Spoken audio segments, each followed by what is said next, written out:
شروع کرتا ہوں اللہ کے نام سے جو بڑا نہایت رحم کرنے والا ہے۔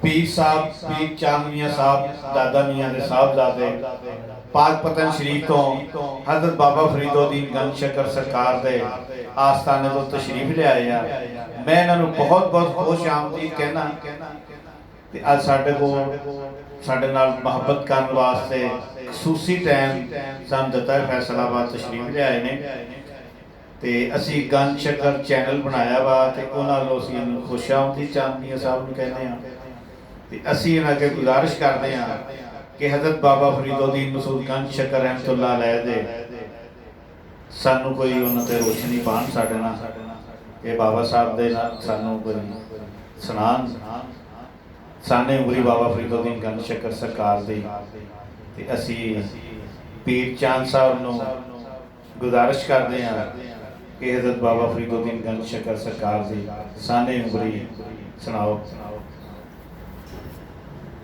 بسم اللہ الرحمن الرحیم۔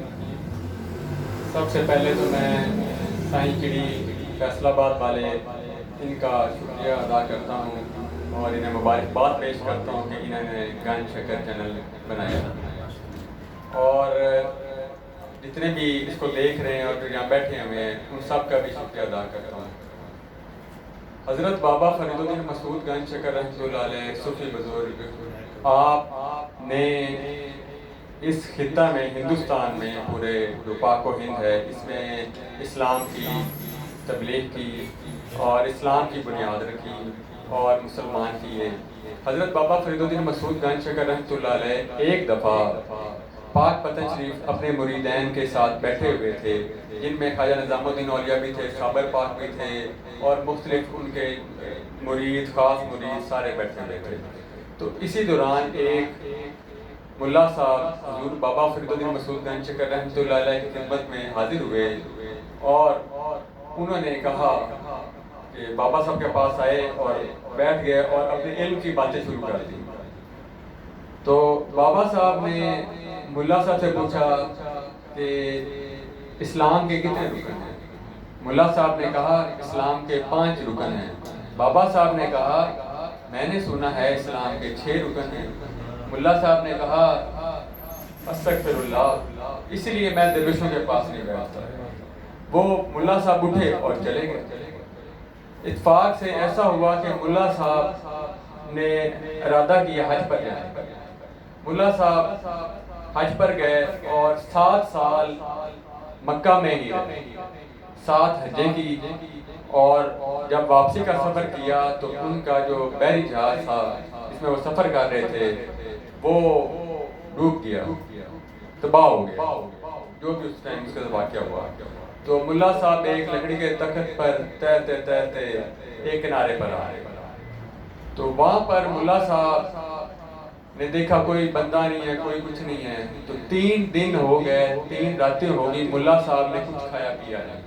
تو جب ملا صاحب کا بہت حد ہو گئی تو ملا صاحب نے دیکھا کہ ایک بندہ آ رہا ہے، اس نے سر پہ کھا رکھا ہوا ہے، اس پہ روٹی ہے اور پانی ہے اور کہہ رہا ہے کہ میں روٹی بیچنے والا ہوں۔ تو ملا صاحب نے اسے کہا کہ شکر ہے آ گیا۔ اس ملا صاحب نے کہا یہ روٹی مجھے دے دو۔ تو ملا صاحب نے بھی ساری کہانی سنائی کہ میرا جہاز جو تھا وہ تباہ ہو گیا، میں 7 سال حج کیے، میرے پاس تو کچھ بھی نہیں ہے۔ تو اس نے کہا جی میں روٹی ایک شرط پہ دوں گا کیونکہ میرا تو کاروبار ہے روٹی بیچنا۔ تو آپ یوں کریں کہ اپنے 7 سال کی جو حجیں ہیں نا اس کا ثواب مجھے دے دیں۔ ملا صاحب نے کہا ٹھیک ہے جی۔ انہوں نے ان کو دے دی اور روٹی لے لی۔ پھر 3-4 دن گزرے تو ملا صاحب کا بھوک سے برا اثر ہو گیا۔ تو دیکھا تو پھر کوئی بندہ آیا حضور گنج وہاں پہ اسی جگہ پر ملا صاحب کے پاس۔ تو اس نے کہا کہ روٹی بیچنے والا ہوں تو مجھے روٹی چاہیے بھئی، اگر آپ روٹی لینی ہے تو آپ اپنی جتنی آپ کی نمازیں ہیں وہ آپ مجھے اس کا ثواب دے دیں۔ ملا صاحب نے کہا جی روٹی دو، یہ بھی ثواب آپ کو دیا۔ خیر قصہ مختصر 3 دن بعد دوبارہ پھر وہ آیا اور اس نے نمازوں کا بھی ثواب لے لیا۔ اور جب آخری دفعہ وہ آیا تو ملا صاحب کو اس نے کہا کہ اگر روٹی لینی ہے تو آپ کو کچھ دینا پڑے گا. ملا صاحب نے کہا تو بھائی میں نے سب کچھ دے دیا, نمازیں بھی 7 سال کی حج دے دی ہے, نمازیں دے دی ہیں, روزے دے دی ہیں, ساری عبادات کا ثواب دے دیا. تو اس نے کہا میں ایک شرط پہ دوں گا کہ آپ یہ مجھے لکھ کر دے دیں اپنی تحریر اور آج کے سائن کر دیں. ملا صاحب نے کہا جی ٹھیک ہے. ملا صاحب نے وہ اتنا لکھا کہ میں نے 7 سال کی حجیں دی ہیں, نمازیں دی, روزے دیے, اور انہوں نے سائن کیے اور ڈیٹ ڈال دی جو بھی اس وقت کا تھا, اور وہ بندہ چلا گیا. ملا صاحب روٹی کھا لی. تو جب وہ دیکھا بحری جہاز ان کو اللہ کی طرف سے کوئی مدد ہوئی, بحری جہاز آیا, وہ بیٹھے ہندوستان کی طرف روانہ ہوئے اور ہندوستان آ گیا. تو جب وہ ہندوستان آئے تو اتفاق سے پھر ان کا گزر پاک پتن سے ہوا. تو انہوں نے کہا چلو یہاں پہ ایک درویش رہتا ہے, ان کے پاس پھر سلام کر لیں بابا فرید گنج سے کرتے. جب وہ بابا صاحب کی خدمت میں حاضر ہوا تو اس نے بابا صاحب نے جب اس کو دیکھا تو بابا صاحب کھڑے ہوئے, بڑے ادب سے ان کو ملے, ساتھ بٹھایا. تو بابا صاحب نے کہا ملا صاحب ہم تو آپ کا اتنے عرصے سے انتظار کر رہے تھے تو آپ آئے ہی نہ. تو ملا صاحب نے کہا حضور میں حج پر گیا تھا, 7 سال وہاں رہا, میرا جہاز تباہ, انہوں نے اپنی ساری اسٹوری سنائی. تو سارے خلیفہ بھی سن رہے تھے. تو بابا صاحب نے کہا اچھا. تو بابا صاحب نے کہا میں نے اس لیے پوچھا کہ آپ ناراض ہو گئے. انہوں نے کہا کس بات سے؟ بابا صاحب نے کہا میں نے کہا تھا اسلام کے کتنے رکن ہیں؟ تو اس نے کہا 5 رکن ہیں. بابا صاحب نے کہا میں نے پڑھا ہے, لکھا ہے, دیکھا ہے 6 رکن ہیں. اس نے کہا نہیں جی 5 رکن ہیں. تو اس نے کہا اگر آپ کو لکھا ہوگا تو آپ کتاب لے کے آئیں, کیونکہ میں تو کسی حدیث میں نہیں, حدیث کی کتاب میں نہیں سنا, کسی بک میں نہیں, اپنے استادوں سے سنا کہ اسلام کے 5 رکن ہیں. تو بابا صاحب نے اپنے ایک مرید کو کہا کہ جا کے وہ کتاب لے کے آؤ. تو جب وہ کتاب لے کے آئے تو بابا صاحب نے اس کے صفحے اٹھنا شروع کیے اور ملا صاحب کو اپنے پاس بلا لیا. تو جب وہ صفحے اڑ رہے تھے تو ایک صفحہ اس میں آیا جس میں لکھا ہوا تھا ملا صاحب کی جو عبادت تھی, جو انہوں نے لکھ کے دی تھی اپنی جو تحریر, وہ ان کے سامنے آ گئی. تو یا ملا صاحب نے دیکھا تو ملا صاحب نے کہا اس بات کا تو یا میرے اللہ کو پتہ ہے یا مجھے پتہ ہے یا اس روٹی بیچنے والے کو پتہ ہے, تو یہ بابا صاحب کے پاس کہاں سے آ گئی؟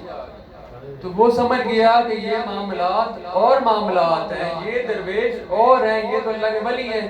وہ فوراً بابا صاحب کے قدموں میں گرا, اسے کہا حضور غلطی کی معافی, آپ کے 5 رکن ہیں, آپ کے 6 رکن, جو آپ کے وہ ٹھیک ہے. وہ پھر بابا صاحب کے پاس ہی رہا. تو جو اللہ کے ولی ہوتے ہیں, جو اللہ کے ولی ہوتے ہیں, ان کی حکومت ہر جگہ ہوتی ہے, ہمارے دلوں پر ہوتی ہے. انہیں پتہ ہوتا ہے کہ دنیا اور کائنات میں کیا ہو رہا ہے, کیونکہ ان سے اللہ راضی ہوتا ہے. تو جب اللہ راضی ہوتا ہے تو تب سب کچھ ان کا ہی ہوتا ہے.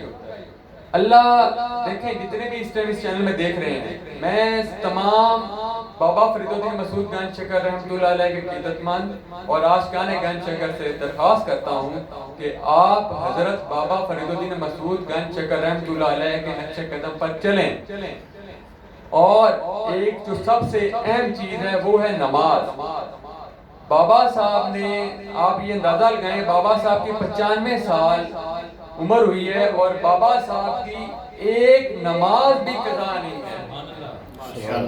تو جب کسی بندے کی ایک نماز بھی قضا نہیں ہوگی اور ساری زندگی اللہ اللہ اللہ اللہ کا ذکر میں گزرے گی تو کیا اللہ اس سے راضی نہیں ہوگا؟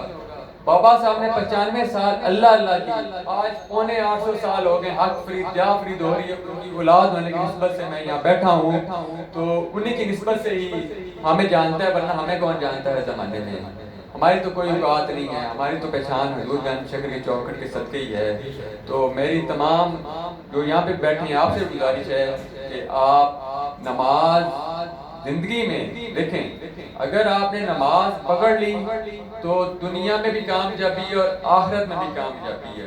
بابا صاحب نے کہا میرا وہ مرید ہی نہیں ہے جو نماز قضا کرے یا نماز نہ پڑھے. لہٰذا اگر آپ بابا صاحب کے مرید بننا چاہتے ہیں تو سب سے پہلے آپ نے نماز قائم کرنی ہے. یہ میں وہ پیغام دے رہا ہوں جو بابا صاحب سے ہوتا ہوا میرے والد دیوان دادا نے سرکار صاحب کے پاس آیا, انہوں نے مجھے دیا, اور میں یہ اپنا فرض سمجھتا ہوں, اور یہ میں سمجھتا ہوں کہ میں نے حق ادا کیا اور میں اس میں سینچری صاحب کا بہت شکریہ ادا کرتا ہوں کہ انہوں نے ہمیں بلایا، اتنی عزت دی اور یہ پیغام آپ تک پہنچا۔ اللہ تعالیٰ ہم سب کو حضور گنج شکر کے نقش قدم پر چلنے کی توفیق عطا فرمائے۔ اللہ محمد جار جار حاجی خواجہ قطب فرید